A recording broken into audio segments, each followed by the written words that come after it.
கடலாக இருந்து நிலமாகி மனித இனம் தோன்றதுக்கான தடயங்கள் கொண்ட ஊர் இந்த அரியலூர். அதோட அடையாளமாக தான் கள்ளங்குறிச்சியில் டைனோசர் முட்டைகள் கண்டெடுக்கப்பட்டுச்சு. ஒரு காலத்தில் மிக அடர்ந்த வனப்பகுதியாக இருந்து பெரும்புலியூர்னு அழைக்கப்பட்ட பகுதி இந்த பெரம்பலூர். இப்படிப்பட்ட வரலாறு கொண்ட அரியலூர், பெரம்பலூர் மாவட்டங்களுக்கான அரசு விழாவில் கலந்து கொள்வதிலே நான் பெருமைப்படுகிறேன். அரியலூர் ஆற்றல் மிக மாவட்டமாகவும் பெரம்பலூர் பெரும்பலம் கொண்ட மாவட்டமாகவும் அமையணும் என்பதுதான் நம்ம அரசுடைய நோக்கம். அந்த அடிப்படையில் தான் அரியலூர் மாவட்டத்தில் முடிவுற்ற 51 பணிகளை திறந்து வச்சிருக்கிறேன். 26 பணிகளுக்கு அடிக்கல் நாட்டியிருக்கிறேன். 10,141 பயனாளிகளுக்கு பல்வேறு நலத்திட்ட உதவிகள் வழங்கப்பட இருக்கு. பெரம்பலூர் மாவட்டத்தில் முடிவுற்ற 456 பணிகளை திறந்து வச்சிருக்கிறேன். 27 பணிகளுக்கு அடிக்கல் நாட்டியிருக்கிறேன். 11,721 பயனாளிகளுக்கு பல்வேறு நலத்திட்ட உதவிகள் வழங்கப்படவிருக்கிறது. மொத்தமாக சொன்னால் 173 கோடியே 96 லட்சம் ரூபாய் மதிப்பில் அடங்கியிருக்கக்கூடிய நலத்திட்ட உதவிகள் வழங்கக்கூடிய விழாவாக இந்த விழா நடைபெற்று கொண்டிருக்கிறது. இந்த விழாவை அரசு பெருவிழாவா ஏற்பாடு செஞ்சிருக்கக்கூடிய போக்குவரத்து துறை அமைச்சர் அரியலூர் அரிமா மாண்புமிகு எஸ். சிவசங்கர் அவர்களுக்கும், பெரம்பலூர் அரியலூர் மாவட்டத்தினுடைய ஆட்சியர்களுக்கும், அரசினுடைய அனைத்து துறை அதிகாரிகளுக்கும் அலுவலர்களுக்கும் என்னுடைய வாழ்த்துக்கள், பாராட்டுக்கள். இந்த விழாவுக்காக மட்டுமல்ல, இன்னும் பல பாராட்டுகளுக்கு தகுதியானவர் நம்முடைய சிவசங்கர் அவர்கள். 2021 மே 7ஆம் தேதி முத்துவேல் கருணாநிதி ஸ்டாலினும் நான் பதவியேற்றேன். பதவியேற்று கோட்டைக்கு வந்து நான் போட்ட முதல் கையெழுத்தே மகளிருக்கு கட்டணமில்லா விடியல் பயண திட்டத்துக்கு தான். உழைக்கும் மகளிருக்கு உறுதுணையாகவும் அவங்க பொருளாதார ரீதியாக உயர அடித்தளமிடக்கூடிய திட்டமாகவும் இந்த திட்டம் மிக சிறப்பாக செயல்பட்டு வருது. இந்த திட்டம் தொடங்கப்பட்டதிலிருந்து மகளிர் இப்போ வரைக்கும் 575 கோடி முறை பயணங்கள் மேற்கொண்டிருக்கிறாங்க. தமிழ்நாட்டு பெண்களுடைய சமூக பங்களிப்பை அதிகரிச்சிருக்கக்கூடிய இந்த மகத்தான திட்டத்திற்கு பொறுப்பேற்று செயல்படுத்தி வர்றவதான் நம்முடைய சிவசங்கர் அவர்கள் என்பதை நான் இங்கே குறிப்பிட விரும்புகிறேன். 3 ஆண்டுகளுக்கு முன்னால பண்டிகை காலங்களில் சென்னையிலிருந்து தங்களுடைய சொந்த ஊர்களுக்கு மக்கள் கிளம்பும் போது பேருந்துகள் கிடைக்காம நெருக்கடியை சந்திச்சாங்க. போதுமான பேருந்துகள் இல்லாமல் கூட்டமாக பேருந்துகளில் இடம் கிடைக்காம சிரமப்பட்டு போகக்கூடிய செய்திகள் எல்லாம் தொடர்ந்து வந்துச்சு. இன்னைக்கு நிலைமை மாறி இருக்கு. சமீபத்தில் தீபாவளி நாள் விடுமுறைக்கு சென்னையிலிருந்து மக்கள் அவங்க சொந்த ஊர்களுக்கு கிளம்பினப்போ கடைசி பேருந்தும் கிளம்பின பிறகுதான் நம்முடைய அரியலூருக்கு கிளம்புன்னு போக்குவரத்து வசதிகள் ஏற்பாடு செஞ்சு தந்துட்டு அரியலூர் வந்தவர் நம்முடைய சிவசங்கர் அவர்கள். எனவே அவருடைய பணிகளை நான் மனதார பாராட்டுகிறேன். இதில் எனக்கு கூடுதல் மகிழ்ச்சியும் பெருமையும் இருக்கு. ஏனென்றால் சிவசங்கர் அவர்கள் அரசியலில் எங்களுக்கெல்லாம் வழிகாட்டியாக இருந்த அண்ணன் சிவசுப்ரமணியம் அவருடைய மகன். என்னால வார்ப்பிக்கப்பட்ட சிவசங்கர் இந்த விழாவை மிக சிறப்பாக ஏற்பாடு செஞ்சிருக்கிறார். அரியலூர், பெரம்பலூர் மாவட்டங்களுக்கு நம்முடைய தலைவர் கலைஞர் அவர்கள் ஏராளமான திட்டங்களை உருவாக்கி கொடுத்திருக்கிறார். இன்னும் சொல்லணும்னா, இந்த அரியலூர் மாவட்டத்தை உருவாக்கி கொடுத்தவரும் முத்தமிழறிஞர் கலைஞர் அவர்கள் தான். பெரம்பலூர் மாவட்டத்துக்கு சிறப்பு பொருளாதார மண்டலம் போன்ற திட்டங்களை கொடுத்தவரும் அவர்தான். கடந்த 3 ஆண்டுகளில் நம்ம திராவிட மாடல் ஆட்சியில் மாமன்னர் ராஜேந்திர சோழனுக்கு புகழ் வகையில் ஆடி திருவாதிரை தினம் அரசு விழாவாக கொண்டாடப்படும்னு அறிவித்தோம். கங்கை சோழபுரத்தில் புது அருங்காட்சியகம், இன்று அடிக்க நாட்டில் இருக்கக்கூடிய செயங்கொண்டம் காலணி உற்பத்தி தொழிற்சாலை, சுமார் 15,000 இளைஞர்களுக்கு வேலைவாய்ப்பு உறுதி செய்யும் இந்த தொழிற்சாலை மூலமா அவங்களுடைய வாழ்வாதாரமும் ஜெயங்கண்டத்தோட பொருளாதாரமும் முன்னேற்றம் அடையும். இந்த இடத்துக்கு அருகே விளிம்பு நிலைகளை வசித்து வரக்கூடிய பழங்குடியின மக்களுக்கு 3.52 ஹெக்டேர் நிலத்தில் இலவசமாக வீட்டுமனை பட்டா வழங்கப்பட இருக்கு. 61 பழங்குடியின குடும்பங்களுக்கு வீடு கட்ட தலா 5,07,000 ரூபாய் வீதம் 3,09,00,000 ரூபாய் ஒதுக்கீடு செய்ய பழங்குடியின நலத்துறை மூலமாக ஆணையிடப்பட்டிருக்கு. ஜெயங்கொண்டம் அரசு மருத்துவமனையை மாவட்ட மருத்துவமனையாக 29 கோடி ரூபாய் மதிப்பீட்டில் தரம் உயர்த்துகிற பணிகள் நடைபெற்று தற்சமய கட்டுமான பணிகள் முடிவுற்று இருக்கு. அது மட்டுமல்ல, ஜெயங்கொண்டம் பழுப்பு நிலக்கரி அனல்மின் உற்பத்தி திட்டத்துக்காக 2005ஆம் ஆண்டு வரைக்கும் 133 கிராமங்களில் 8,373 ஏக்கர் நிலம் கையகப்படுத்தப்பட்டுச்சு. ஆனால் இந்த திட்டத்தை செயல்படுத்த சாத்தியமில்லைன்னு முடிவாகியும் கிட்டத்தட்ட 25 ஆண்டு கால பிரச்சனையாக இது இருந்துச்சு. இந்த பிரச்சனையை என்னுடைய கவனத்துக்கு கொண்டு வந்ததுமே அரசு கையகப்படுத்திய நிலங்களை முன்னாடி கொடுத்த இழப்பீட்டு தொகையை திரும்ப வாங்காம உரிய நில உரிமையாளர் ஒப்படைக்கணும்னு 2022 ஆணையை நான் பிறப்பித்தேன். இதுவரைக்கும் 6,808 ஏக்கர் நிலங்கள் திரும்ப ஒப்படைப்பதற்கான உறுதிமொழிகள் பெறப்பட்டு 5,656 ஏக்கர் நிலங்களுக்கு பட்டாவும் கொடுத்திருக்கிறோம். மீதமுள்ள நில உரிமையாளர்களுக்கும் பட்டா மாற்றம் செய்ய நடவடிக்கையை எடுத்து கொண்டு இருக்கிறோம். இதுவும் விரைவில் முடியும். இது எல்லாவற்றுக்கும் மேலாக முக்கியமாக பெரம்பலூர் மாவட்டத்தில் எறையூரில் 243 ஏக்கர் பரப்பளவில் சிப்காட் தொழிற்பூங்கா அமைக்கப்படவிருக்கு. 30,000 பேருக்கு அதனால் வேலை வாய்ப்பு அளிக்கிற கோத்தாரி பீனிக்ஸ் காலனி உற்பத்தி தொழிற்சாலையை நானே அடிக்கல் நாட்டி சரியா ஒரே வருஷத்தில் முடிச்சு அந்த தொழிற்சாலையை நானே திறந்து வச்சேன். இது எவ்வளவு பெரிய சாதனை! அது மட்டுமல்ல, குன்னமட்டத்தில் 100 ஏக்கர் பரப்பளவில் சிப்காட் தொழிற்பூங்கா உருவாக்கப்படும்னு அறிவிச்சிருக்கிறோம். எறையூர் சிப்காட் பாடலூர் தொழிற்பூங்காவுக்கு கூட்டு குடிநீர் திட்டம் வழங்க 345 கோடி ரூபாய் நிதி ஒதுக்கீடு செய்யப்பட்டிருக்கு. உலகத்திலேயே அரிதான பாழ்நிலங்கள் காணப்படக்கூடிய பகுதியா பெரம்பலூர் காரைக்குளக்கா நத்தம் பகுதி இருக்கு. அங்க 411 ஏக்கர் பரப்பளவுக்கு புதைப்படிம பூங்கா அமைக்க கம்பி வேலை அமைக்கப்பட்டிருக்கு. கவுல்பாளையம் ஊராட்சியில் இலங்கை தமிழர்களுக்காக 72 வீடுகள் கட்டப்பட்டிருக்கு. ஊரக பகுதியில் 12 பாலங்கள் கட்டுற பணிக்கு நிதி ஒதுக்கி 8 பாலங்களை திறந்து வச்சுட்டோம். நெடுஞ்சாலை பகுதியில் 34 பாலங்களை கட்டி திறக்கப்பட இருக்கு. இப்படி சொல்லிக்கிட்டே போலாம். இவ்வளவு திட்டங்களை தீட்டி தந்தோம் என்பதால் தான் உங்க முன்னாடி இன்றைக்கு நான் கம்பீரமாக நின்று கொண்டிருக்கிறேன்.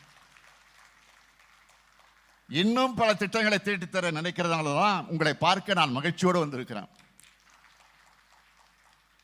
நம்முடைய மாண்புமிகு அமைச்சர் சிவசங்கருடைய கோரிக்கைகளை ஏற்று முக்கியமான திட்டங்கள் சிலவற்றை இப்போ இந்த மேடையில் அறிவிக்க இருக்கிறேன்.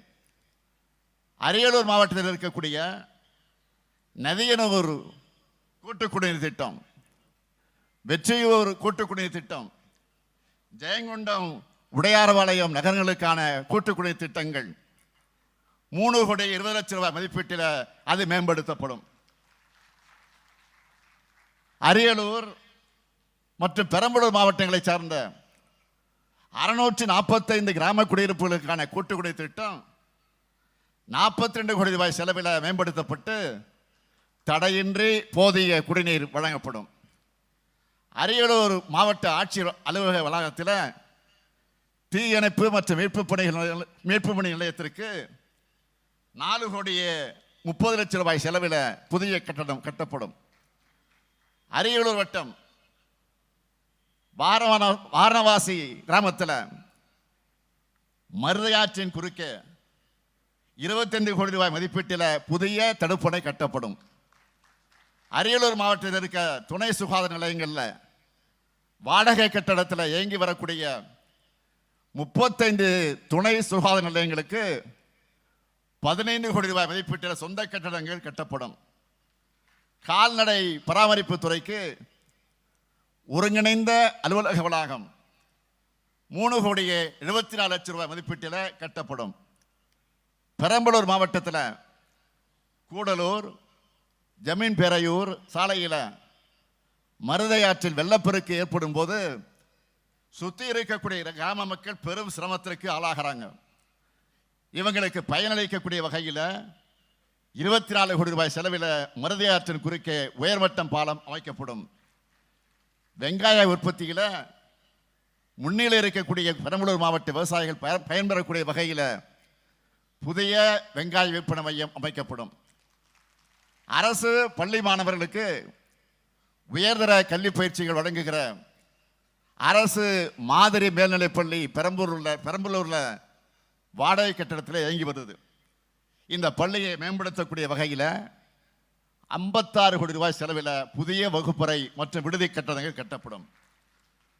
அது மட்டுமல்ல, இன்று காலை அமைச்சர் மற்றும் சகோதரர் நாடாளுமன்ற உறுப்பினர் நம்முடைய அன்புக்குரிய திருமாவளவன் அவர்களோடு அரியலூர் வழக்கறிஞர் சங்கத்தினர் என்னை சந்தித்த போது அரியலூர் மாவட்டத்தில் உள்ள அனைத்து நீதிமன்றங்களும் ஒரே இடத்தில் செயல்படக்கூடிய வகையில் ஒரு நீதிமன்ற வளாகம் தேவை என கோரிக்கை விடுத்தனர். இன்று காலை தான் இதனை ஏற்று அரியலூரில் 101.5 கோடி ரூபாய் செலவில் ஒரு ஒருங்கிணைந்த நீதிமன்ற வளாகம் அமைக்கப்படும் என்பதை மகிழ்ச்சியோடு நான் தெரிவித்துக் கொள்ள விரும்புகிறேன். திட்டத்தை அறிவித்தோம், நிதி ஒதுக்கணும், அதிகாரிகள் பார்த்துக்குவாங்கன்னு ஓய்வு எடுக்க போறவன் நான் இல்லை. ஒரு சிலர் இருந்தாங்க அப்போ ஒரு சிலர் இருந்தாங்க. கடந்த காலத்தில் நாட்டில் என்ன நடக்குதுன்னு தெரியாது, தெரிஞ்சாலும் தெரியாத மாதிரி அப்படியா டிவியில் பார்த்து தான் தெரிஞ்சுக்கிட்டேன். பிரச்சனைகளை கண்டுகொள்ளாமல் இருந்தாங்க. நான் பிரச்சனைகளை நேர்கொண்டு நிற்கிறேன், அந்த பிரச்சனையை தீர்க்கிறேன். மக்களுக்காக பார்த்து பார்த்து திட்டங்களை தீட்டுகிறேன். திட்டங்கள் எப்படி செயல்படுதுன்னு கள ஆய்வு செய்கிறேன். சொன்ன நாளுக்குள்ள திட்டங்களை திறந்து வைக்கிறேன். அதனால தான் இந்த ஸ்டாலின் எங்கே போனாலும் மக்கள் மகிழ்ச்சியோடு வரவேற்கிறாங்க, தேடி வந்து மனுக்களை கொடுக்குறாங்க. எந்த குறையை நிச்சயமாக போக்குவாருங்க நம்பிக்கையோடு தராங்க மனுக்களை. அந்த நம்பிக்கையை நான் என்னாலும் காப்பாற்றுவேன் என்று உறுதி தருகிறேன். தமிழ்நாட்டு மக்கள் என் மேலையும் திமுக மேலையும் வச்சிருக்கக்கூடிய நம்பிக்கையும் அளவில்லாமல் பொழியக்கூடிய அன்பையும் எதிர்கட்சி தலைவராக இருக்கக்கூடிய மாண்புமிகு பழனிசாமி அவர்களுக்கு கொஞ்சம் கலக்கத்தை ஏற்படுத்தி இருக்கு. கொஞ்சம் நிறைய கலக்கத்தை ஏற்படுத்தி இருக்கு. எங்க மக்கள் இன்றைக்கு எப்படியெல்லாம் வரவேற்பு தருகிறார் என்பதை அவங்களும் பார்க்குறாங்க. ஆக நம்முடைய மக்கள் எல்லாம் எங்களை மறந்து விடுவாங்களோ, தன்னை மறந்து விடுவாங்களோ நினைச்சு நாள்தோறும் மீடியா முன்னாடி போய் நின்று கொண்டு பொய் மூட்டைகளை அவிழ்த்து விட்டு கொண்டிருக்கிறார். 2011ஆம் ஆண்டு முதல் 2021ஆம் ஆண்டு வரை 10 ஆண்டு காலம் ஏதோ அவங்க சிறந்த ஆட்சியை தந்ததாகவும் அம்மையார் ஜெயலலிதா அவருடைய ஆட்சியில் இருந்தப்போ நிறைய திட்டங்களை கொண்டு வந்து அவர் மறைவுக்கு பிறகு 4 ஆண்டு தான் சிறப்பாக நாங்கள் ஆட்சி செஞ்சதாகவும் சிரிக்காம பேட்டி கொடுத்திருக்கிறார். பொய்க்கு மேக்கப் போட்டா அது உண்மையாக இடாது, இன்னும் பளிச்சுன்னு அது அம்பலப்பட்டு போகும். தொழில் முதலீட்டாளர் மாநாடு ஒன்று நடத்தினார் பழனிசாமி அவர்கள், உங்களுக்கு தெரியும். 3 லட்சம் கோடி ரூபாய் முதலீட்ட தமிழ்நாட்டுக்கு கொண்டு வந்து சேர்த்துட்டேன்னு பெருமையோடு பேசினார். நான் கேட்கிறேன், மாண்புமிகு எதிர்க்கட்சி தலைவராக இருக்கக்கூடிய பழனிசாமி அவர்களே, நீங்க நடத்தின முதலீட்டாளர் மாநாடு மூலமா எவ்வளவு முதலீடுகள் வந்துச்சு? இதனால வேலை வாய்ப்பு பெற்றவங்க எத்தனை பேர்? இதையெல்லாம் புள்ளி விவரத்தோடு உங்களால் சொல்ல முடியுமா? வந்தவங்களையும் விரட்டிட்டாங்க. ஏன்னா கரப்ஷன், கமிஷன், கலெக்ஷன். அந்த ஆட்சிக்கு பயந்து தமிழ்நாட்டை விட்டு ஓடி போனவங்க பல பேர். நம்ம திராவிட மாடல் ஆட்சி தான் திரும்ப அவர்கள் அழைச்சி கொண்டு வந்து தொழில் மறுமலர்ச்சியை இன்றைக்கு ஏற்படுத்தி கொண்டிருக்கிறோம்.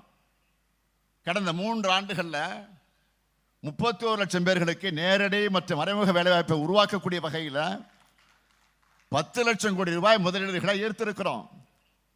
புரிந்துணர்வு ஒப்பந்தங்களுக்கு கையெழுத்து போட்டுக்கிறோம். உடனடியாக அவர்களை தொழில் தொடங்க எல்லாவித முயற்சியும் எடுத்துக் கொண்டிருக்கிறோம். நானே பல திறப்பு விழாக்களுக்கு சென்று வருகிறேன், கலந்து கொண்டு வருகிறேன், திறந்து வைத்துட்டு வர்றேன். இதுதான் நல்ல ஆட்சியினுடைய அடையாளம்.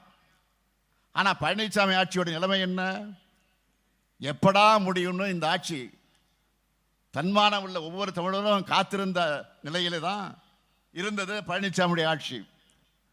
ஆனால் திராவிட மாடல் ஆட்சி என்பது இது எங்களுடைய ஆட்சி, எங்களுக்கான ஆட்சி, எங்கள் வாழ்வை வளர வைக்கக்கூடிய ஆட்சி, என்னாலும் தொடரும் திமுக ஆட்சின்னு மக்கள் விரும்பும் லட்சிய ஆட்சியாக திராவிட மாடல் ஆட்சி விளங்குது. கடந்த வாரம் மேற்கு மண்டலம், சில நாட்களுக்கு முன்ன தென் மண்டலம், இன்றைக்கு மத்திய மண்டலம். ஆக தமிழ்நாட்டு மக்களாகிய உங்க கூடவே நான் இருக்கேன். இப்ப மட்டுமல்ல, கிட்டத்தட்ட 60 ஆண்டுகளா நான் மக்களோடு தான் இருக்கேன். ஏதோ தேர்தலுக்காக வருவதில்லை, நான் உங்கள் தேவைகளை அறிந்து தீர்த்து வைப்பதற்காக எப்பொழுதும் உடனிருப்பவன் தான் இந்த முத்துவேலு கருணாநிதி ஸ்டாலின் என்பதை மறந்துடாதீங்க. இந்தியாவினுடைய முதன்மை மாநிலமா தமிழ்நாட்டை உருவாக்க திராவிட மாடல் அரசு பாடுபடுது. அந்த வளர்ச்சியை உறுதி செய்யத்தான் ஒவ்வொரு மாவட்டத்திலும் கள ஆய்வு செய்கிறோம். ஒவ்வொரு பயணத்திலையும் ஒரு அனுபவம் மறக்க முடியாததாக அமைந்து விடுகிறது. கடந்த வாரம் விருதுநகர் பயணத்தில் அன்னை சத்யா குழந்தைகள் காப்பகத்துக்கு நான் போனது.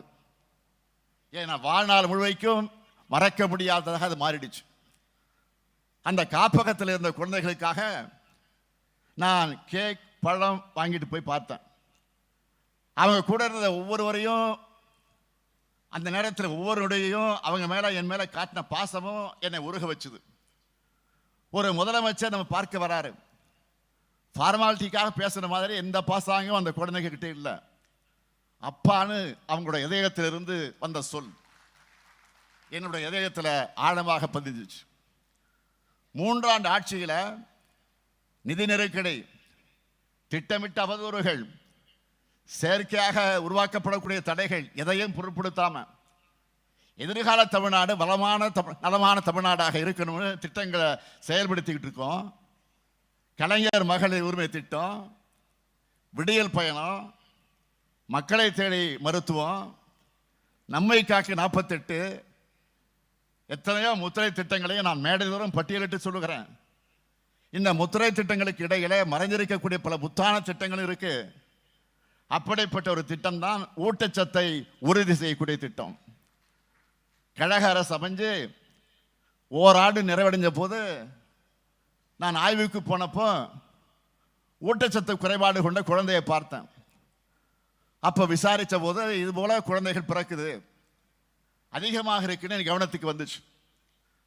நம்ம குழந்தைகள், தமிழ்நாட்டு குழந்தைகள், அவர்கள் திடமாக இருக்கணும்னு கடந்த 21/5/2022 அன்று நீலகிரி மாவட்டத்தில் இருக்கக்கூடிய முத்தோரை குழந்தைகள் மையத்தில் ஊட்டச்சத்தை உறுதி செய்ய திட்டத்தை தொடங்கி வச்சேன். 76,705 ஊட்டச்சத்து குறைபாடுள்ள 6 மாதத்திற்குட்பட்ட குழந்தைகள் பாலூட்டும் தாய்மார்களுக்கு ஊட்டச்சத்து பெட்டைகளை வீட்டுக்கே கொண்டு போய் கொடுத்தோம். தீவிர ஊட்டச்சத்து குறைபாடு உள்ள குழந்தைகள்னு அடையாளம் காணப்பட்ட 77.3 விழுக்காடு குழந்தைகள் இயல்பு நிலைமைக்கு திரும்பி இருக்காங்க என்ற மகிழ்ச்சியான செய்தியை நான் இங்கே உங்களோட பகிர்ந்துக்க விரும்புகிறேன். இதோட அடுத்த கட்ட திட்டம் தான் இன்னைக்கு 22 கோடி ரூபாய் மதிப்பீட்டில் வாரணவாசி குழந்தைகள் மையத்தில் இந்த திட்டத்தோட 2வது கட்டத்தை தொடங்கி வச்சுட்டு இங்கே வந்திருக்கிறேன்.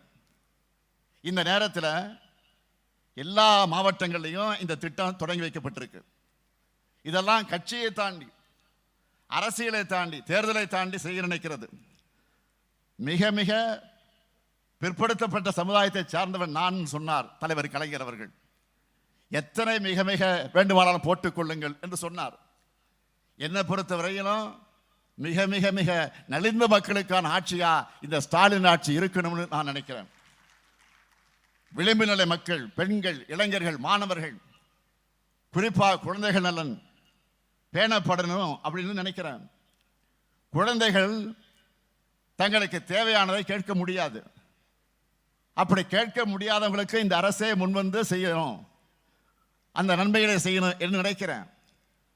ஒரு குடும்பத்துக்கு தேவையான எல்லாத்தையும் ஒரு தந்தையா உங்க குடும்பத்தில் ஒருத்தனா செஞ்சு கொடுக்கிறேன்.